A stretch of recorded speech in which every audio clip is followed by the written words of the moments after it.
క్రీస్తునందు ప్రియులారా, ఇందాక పాట పాడుకున్నాం. ఓ మానవుడా, నీవు కారణ జన్ముడు అని దేవుని వాక్యం సెలవిస్తుంది.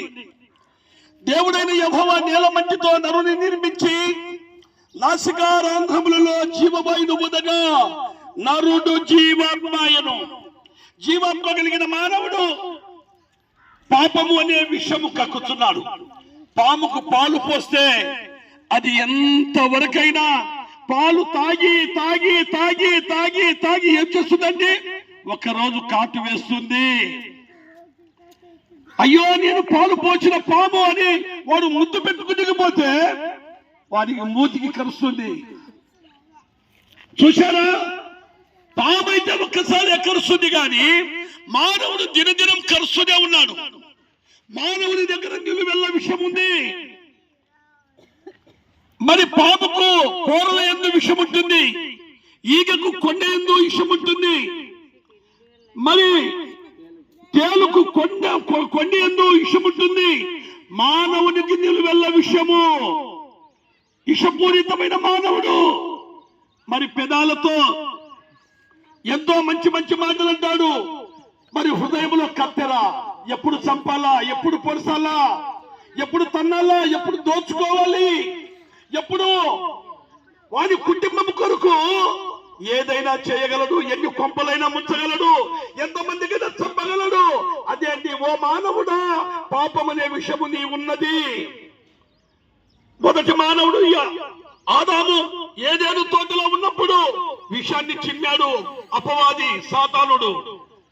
ఆనాడు చేసిన పాపం రెండో మానవుడుగా యేసుక్రీస్తు ప్రభు ఈ భూమి దిగి వచ్చి ఆ విషయం అనేది శిలువ మ్రాను మీద ఆయన మరి తీసివేశాడు. చెరను చెరగా తీసుకొని వెళ్ళాడు యేసు ప్రభు పాపాన్ని.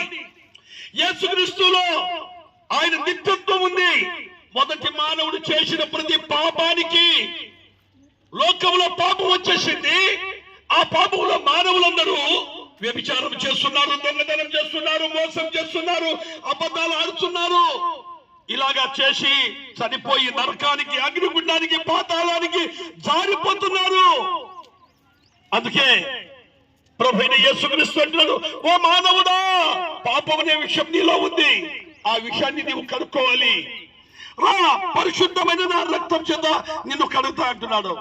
అందుకే సర్వ పాప పరిహార రక్త ప్రోక్షణ అవశ్యకం భద్రత్వం పరమాత్మేనాం పుణ్యదాన బలియాగం అన్నాడు. సర్వమానవాళి పాపము హరించడానికి ఒక పరిశుద్ధుడు, ఒక పవిత్రుడు ఆయన రావాలి. అటువంటి వ్యక్తి పాపము ద్వారా నీవు రక్షించబడాలి. ఇంతవరకు ఆ పవిత్రుడు నీకు తెలియదేమో, ఆ యేసుక్రీస్తు ప్రభు గురించి నువ్వు అనుకోలేదేమో.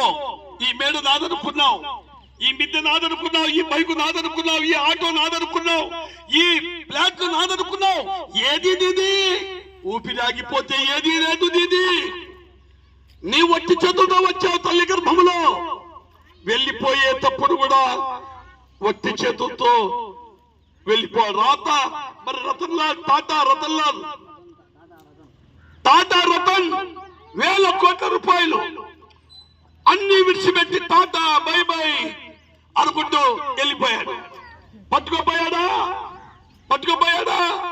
ఈ లోకంలో ధనవంతులు ఏమి పట్టుకోపోలేదు, దరిద్రులు ఏమి పట్టుకోపోలేదు, తాగుబోతులు ఏమి పట్టుకోపోలేదు, తిరుగుబోతులు ఏమి పట్టుకోపోలేదు, వ్యభిచారులు ఏమి పట్టుకోలేదు, మరి మత చేత వస్తువాదులు కూడా ఏమి పట్టుకోపోలేదు. ఈ భూమి మీదనే నీది నాది, నీది నాది, నీదొక మతము, నాదొక మతము, నీదొక జాతి, నాదొక జాతిని కొట్టుకొని మరి కోర్టు పాలైపోతున్నారు. దేవుడు అంటున్నాడు, ఏది నీ జాతి కాదు, ఏది నీ కులము కాదు, ఏది నీ మతము కాదు. నేను మార్గమై ఉన్నాను, నేను సత్యమై ఉన్నాను, నేను నిత్య జీవం ఇవ్వడానికే పరలోకం నుండి దిగి వచ్చిన ప్రభు అయిన యేసుక్రీస్తుని ప్రభు సెలవిస్తున్నాడు. ఆ ప్రభు పరిశుద్ధుడు, ఆ ప్రభు నీతిమంతుడు, ఆ ప్రభు నీతిమంతుని రక్తం ప్రతి పాపం నుండి మొదలు పవిత్రులు చేసుకుని సోదరులారా, నీతిమంతుడైన యేసుక్రీస్తు నమ్మితే నీవు నీతిమంతుడు కాగలవు. ఆ పరిశుద్ధ రక్తం చేత కడగబడితే నీవు పరిశుద్ధుడు కాగలవు. ఎందుకంటే దేవుడు పరిశుద్ధుడు, పరిశుద్ధుడు, పరిశుద్ధుడు. అటువంటి పరిశుద్ధత నీవు కలిగి ఉండాలంటే నేడనే సమయం నీ దగ్గర వచ్చి ఉన్నది. నీ హృదయము, నీ చెవి ఈ మాటల వైపు కేంద్రీకరించు. అయ్యో, ఇంతవరకు నేను పరిశుద్ధమైన మాటలు వినలేదే, ఇంతవరకు యేసుక్రీస్తు ప్రభువు గురించిన మాటలు నేను ఎన్నడూ త్రోసిపుచ్చానే అని నీ హృదయంలో సరి చేసుకోగలవా? నేడనే సమయం ఉండగానే రేపేమి సంభవిస్తుందో తెలియదు, రేపేమి జరుగుదో తెలియదు. ఎప్పుడు పండుకొని చచ్చిపోయిన వారు ఉన్నారు, భోజేస్తూ చచ్చిపోయే వాళ్ళు ఉన్నారు, నడుస్తూ నడుస్తూ చచ్చిపోయే వాళ్ళు ఉన్నారు, మాట్లాడుతూ మాట్లాడుతూ చచ్చిపోయే వాళ్ళు ఉన్నారు. ఎంతో మానవ జీవితం ఎప్పుడో చచ్చిపోవాల్సిన జీవితం ఇది. మట్టి శరీరం విడిచిపెట్టి దేవుడిచ్చిన ఆత్మ ఆయన రాజ్యానికి వెళ్ళాలి. గాని నీవు చేసిన క్రియలను బట్టి నీకు తీర్పు జరుగుతుంది. నరకానికి వెళ్ళిపోతావా, పరలోకానికి వెళ్ళిపోతావా అంటే నీవు ఏది కోరుకుంటావు సోదరా? ప్రతి మానవుడు కూడా పరలోకం కావాలి అంటాడు. కానీ నీ మనసు ఎలా ఉంది? నేను బతికినంత కాలం ఇలాగే బతికే నరకానికి పోతాను అనుకుంటే అక్కడ అగ్ని ఆరదు, పురుగు చావదు, నీళ్ళు ఇచ్చే వాళ్ళు కూడా దిక్కులేరు. అక్కడ నీ ఇంటి ముందర వచ్చి అమ్మా ఒక చెంబు నీళ్ళు ఇవ్వమంటే ఇస్తావు, ఒక గ్లాసు నీళ్ళు అంటే ఇస్తావు. అక్కడ నరకంలో, అగ్నిగుండంలో నీకు ఒక ఏళ్ళకు వచ్చే చిటికెడు నీళ్లు కూడా ఇచ్చేవాళ్ళు లేరు. అక్కడ అగ్ని ఆరదు, పురుగు చావదు, యుగ యుగాలు కాలాలి నీ ఆత్మ. మరి అలాంటి తీర్పులో వెళ్ళిపోతావా? ఈ చక్కని మాటలు విని యేసు ప్రభువా, నా పాపాలు నా ముందున్నాయి నాయన, కేవలం నేను నీ ఎదుట పాపం చేసి ఉన్నాను, నన్ను క్షమించయ్య అంటే ఆ నిత్య జీవములో యుగ యుగాలు ఆకలి తప్పులు లేని రాజ్యంలో ఉంటావా? ఓ సోదరి సోదరుడా, నిర్ణయం నీది. మేము చెప్పాల్సిన మాటలని చెప్పా. ఒకప్పుడు మా జీవితాల్లో కూడా యేసుక్రీస్తు ప్రభువు అంటే తెలియదు. చక్కటి దివ్యవాక్యం విన్నాం. ఆయన పరిశుద్ధ గ్రంథం బైబిల్లో చెప్పబడిన నిత్య జీవం గురించిన మాటలు విని మా హృదయాలు మార్చుకొని, మా సోదరులు మీరు కూడా నరకానికి పోవటం ఇష్టం లేదని మా పదులు విడిచిపెట్టి మీ యుద్ధ వచ్చి మీ గృహాల దగ్గర, మీ వీధుల్లో కేకలు పెట్టి ఎందుకు చెప్తున్నామంటే చచ్చిపోతే నరకం ఉందండి, చచ్చిపోతే నరకం ఉంది. ఏమంటే చచ్చిపోతే మట్టి శరీరం మట్టి వెళ్ళిపోతుంది కదా, మరి నరకం ఎక్కడ వస్తుంది అంటున్నావా? నీలో నడిపించిన ఆత్మ నరకానికి, అగ్నిగుండానికి జారిపోతుంది సుమా. ఆలోచించవా? ఈ పదులు ఎప్పుడు ఉండేటివే. చచ్చిపోతే గుంతలో పోతే ఏ పని చేయలేవు, ఏమీ చేయలేవు, ఏ ఆస్తిపాస్తులు లెక్క చేయలేవు, ఏ డబ్బులు కట్టలు ఎంచలేవు. చచ్చిపోయిన వాడు ఏమీ తీసుకుపోలేడు.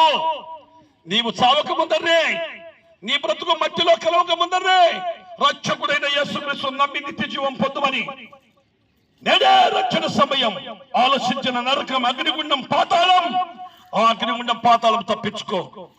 యేసుక్రీస్తు ప్రభు దగ్గర వస్తే నీ వెండి బంగారాలు ఇవ్వాల్సిన అవసరం లేదు, నీ ప్లాట్లు రాసి ఇవ్వాల్సిన అవసరం లేదు, నీ ధనధాన్యాలు రాసి ఇవ్వాల్సిన అవసరం లేదు. కానీ నీ విరిగి తలిగిన హృదయం చేత ప్రభువా నేను పాపినయ్యా, నన్ను క్షమించయ్యా అని నీవు నీ నోటితో యేసుక్రీస్తు ప్రభు అని నీ నోటితో ఒప్పుకుంటే అప్పుడు నీవు కాకుండా నీ ఇంటి వారు కూడా రక్షణ పొంది పరలోక రాజ్యములో, సంతోషకరమైన ఆ రాజ్యములో అందరము యుగ యుగాలు ఉండవచ్చు. ప్రియులారా, ఇది రక్షణ కార్యం. అందుకే పరలోక నివాసి అయిన యేసు ప్రభు ఈ భూమి మీద కన్యమరియ గర్భంలో జన్మించి 33 సంవత్సరాలు జీవించి అనేకులకు బాగు చేసిన మహనీయుడు, మన కొరకు రక్తం కార్చి శిలువలో మరణించి సమాధిలో నుండి 3వ దినమున తిరిగి లేచిన సజీవుడైన యేసుక్రీస్తు సువార్తను ప్రకటిస్తున్నాం. ఇదే మంచి మాట, ఇదే సువార్త, ఇదే అనుకూలమైన సమయం, ఇదే రక్షణ కార్యం. ఇక విని పెడచెవి పెట్టద్దు సుమా. చచ్చిపోతే పాతాళం ఉందండి, అగ్నిగుండం ఉందండి, అగ్ని ఆరదు, పురుగు చావదండి, యుగ యుగాలు కావాలండి. ఓ సోదరి, ఓ చెల్లెమ్మ, ఓ అన్నయ్య, ఓ పరదేశి, ఈ భూమి మీద మనం యాత్రికులం, పరదేశులం. మనం ఎన్నాళ్ళు ఉంటాం? ఒక రోజు వెళ్ళిపోతాం, విడిచాల్సిందే. ఇల్లు ఇడిచిపెట్టి వెళ్ళిపోవాల్సిందే, ఉన్న స్థలం ఇడిచిపెట్టి ఇల్లు వెళ్ళిపోవాల్సిందే. బంధువులను, భార్య పిల్లలను, భర్తను వదిలిపెట్టి వెళ్ళాలి. ఉండవు. నువ్వు ఉండాలనుకున్నా దేవుడు ఉండనీయడు. రా, వచ్చేసింది టైం అని తీసుకుపోతాడు. ఆయన తీసుకుపోక ముందరే యేసు ప్రభువుని తెలుసుకొని నిత్య జీవంలో ప్రవేశించు. ఇది అనుకూలమైన సమయం. ఈ మంచి మాటల చేత మీరందరూ ఆదరించబడతారని చెప్తూ ఈ మాటలు నేను ముగిస్తున్నాను. మీ కొరకు మా సహోదరులు ప్రార్థన చేస్తున్నారు.